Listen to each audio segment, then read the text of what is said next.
See you guys. Eric, I will start with you. Your season, truly unlike any other in the NFL this year, any seasons past. Many have been inspired by it. I'd love to hear you describe it for us. Man, it's just been a blessing, all in all. I mean, you don't get to this point, I keep saying it, but you don't get to this point by yourself.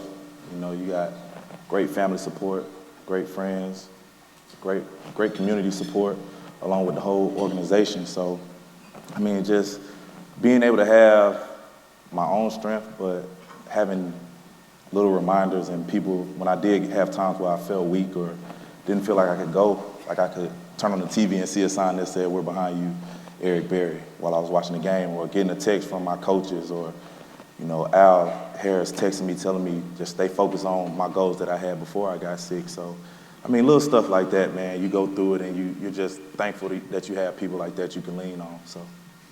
And what has been that source of inspiration? Because you've been an inspiration to so many people. What does keep you driving and keep you going? Just understanding that God always has a plan for you. You know, sometimes you can't see it, but if you just trust it and just move forward and just, I mean, when you look around, it's hard not to think that you're not, it's hard to think that you're not supposed to succeed when you have so much support. Like I said, like just cutting on the TV, seeing all the signs, seeing guys like Justin Houston, having my number under his jersey every time he gets a sack, and like I said, text messages, Bible verses, inspirational messages, other cancer survivors telling me that I'm an inspiration and they're an inspiration to me. So, I mean, it's a lot of places where you draw inspiration from and you just try to give that back, so, yeah. Alex, you've been in the league now over 10 seasons. You've had a lot of different teammates. What kind of teammate was he this year? I mean, that's tough to put into words, man. I think this.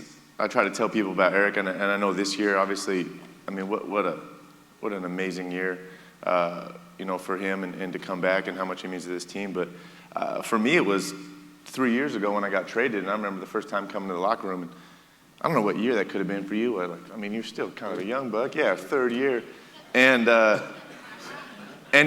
just remember this presence about him, and he was like wise beyond his years, and just so selfless, and I really think that you know, really I think he sets the tone for our entire locker room, and it was that selflessness from day one coming in. I mean, here, you know, that everything was about the team. Everything he talked about, everything he did, the way he worked, it was all about the team, and it was about everybody else, and it was sincere. It was the truth. You could just tell it, and then to see him just to face this, you know, he battled for his life, and I mean, and just to see that they're up against it. I mean, we all talk about adversity, you know, and here, well, I mean, this is real adversity, and him facing it, and the way he's handled it, and I say handle it still with that selflessness, to see the things that he does still now.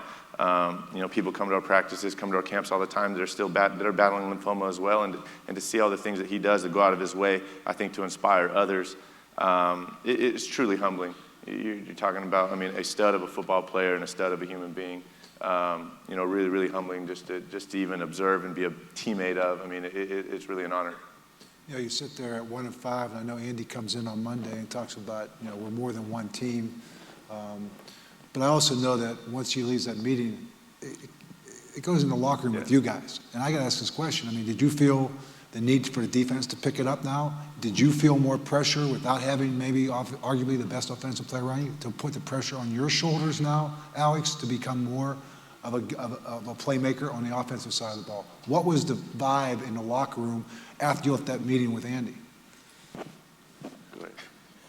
I appreciate what you said about it, man.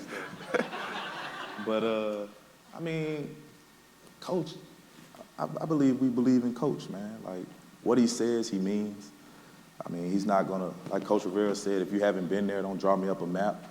And a lot of us feel that he's been there. So, Coach, draw it up, and we're going to get the hiking, you know? But, I mean, the things that he tells us, man, is very true, is very honest, and he was doing his part, and in a sense, we were doing our part, but we could have did it a lot better.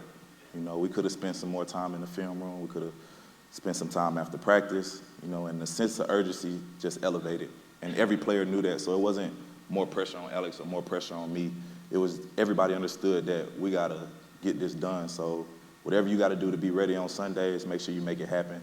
And we're going to do that one day at a time. Yeah, I mean, I think at 1-5, I mean, regardless of obviously losing a guy like Jamal, and any individual pressure you might feel, when you're 1-5, it's exactly that. I mean, that's team pressure. And we all got to play better, injuries not. You know, and I do think that, you know, Coach talked about it with trust, and that's, I think, exactly what EB talked about, that there really is a trust from top to bottom in our building. And I think a matter of guys, and it has to do with not pointing fingers, and I think that starts with the top with Coach Reed. I mean, a guy that stands up, and it's about getting better. It's not about pointing fingers, and for all of us kind of, as a team, looking in the mirror. And I think knowing that we were better than 1-5, and like EB said, that for whatever reason, and that we hadn't got it done, in a matter of that sense of urgency, kind of dialing it up, and us kind of digging ourselves out of that hole. You know what? I'm glad to hear that, because Tony Gonzalez claims it was him beating the drum against the Pittsburgh Steelers. When he came here, he said, you guys never lost since then. So he was taking credit for that. So it's good to hear. After you guys started 1-5 defensively, Eric, only one team, it's amazing, one team in the rest of that stretch scored more than 20 points against you guys. So strictly football-wise, what went so well on that side of the ball? I think the communication, and the coaches do a great job of keeping the lines of communication open.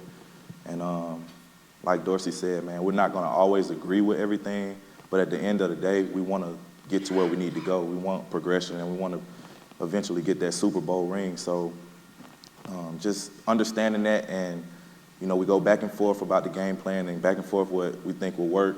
And a lot of places, I don't think they allow you to do that. But to get player feedback and just feeling comfortable with the coaches, man, that goes a long way. And then the players just coming together, and like we did a lot of things outside of just playing football. We had a dinner every week. I made the whole secondary buy Nintendo DS's, so we was playing Mario Kart every day. And you'll be surprised how close that'll make you, but I mean, just doing that and just having fun, you know, having fun and just understanding that it is football and it is a game, but we're going to be the best that we can do. I mean, we're going to be the best that we can at doing that. So.